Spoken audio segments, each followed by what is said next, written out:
Hello friends and welcome back to the channel. In today's episode, we'll make some cornbread. This recipe is so quick and easy.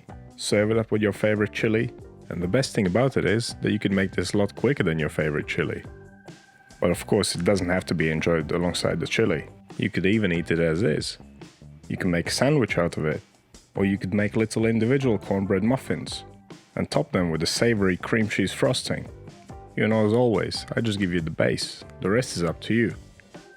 So hang around to see how it's made. You'll find a full recipe with all the details down in the description box with metric and imperial units. So let's see what equipment we need. We'll need a couple of bowls, a whisk, scales, a dough scraper, and something to test the doneness of your bread with. You could use a skewer, but a temperature probe will always work best. And I will bake it on this thick cast iron skillet. If you don't have one, just use a tray, or you can make individual ones in muffin tin. Now on to the ingredients. I need some white flour, some cornmeal, milk, a couple of eggs, some melted butter, spring onions or scallions, some parmesan, salt, sugar, baking powder, bicarbonate of soda, and some oil.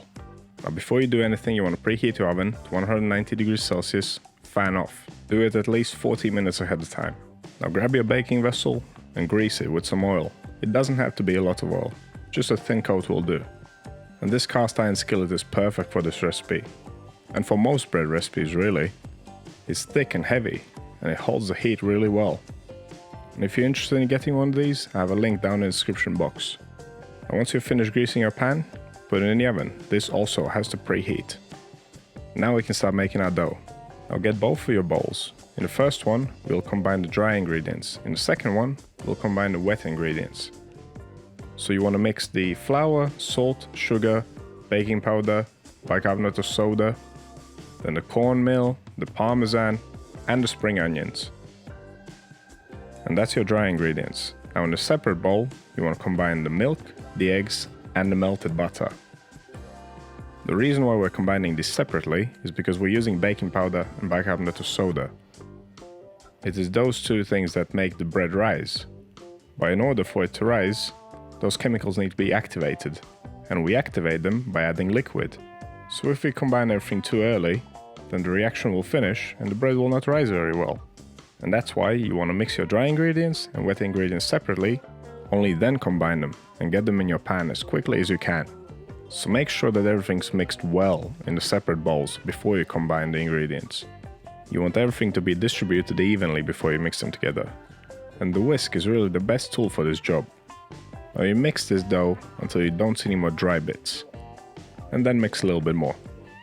Give this process a minute or so, because you don't want any dry chunks in your bread at the end, do you? But this looks good to me. Now get your hot pan out of the oven, make sure to not burn your table. If you're not sure if the pan is hot enough or not, you can flick a little piece of dough in the oil and see if it sizzles. But I was preheating this pan for around 40 minutes, so I know it's hot enough. You can see the oil sizzling around the dough. Now grab your scraper and spread it out in an even layer. It doesn't have to be perfect. And if you want, you can actually leave the top a bit rough, so it gives you extra texture. But either way, once you spread it out, get it in the oven. It'll take around 35 minutes or so. And look how that's puffing up. Beautiful. So I'll show you two methods of testing the doneness of your bread. You can use a skewer, like a cocktail stick, stick it in your dough, take it out, and if it's clean, supposedly it should be done. But I don't find this method very reliable, so I like to use a temperature probe. If it reads above 94 degrees Celsius or 200 Fahrenheit, then your bread's done. And this works for any bread. Now, wait 10 minutes before you remove this from the pan. If you remove it too quickly, you risk breaking it.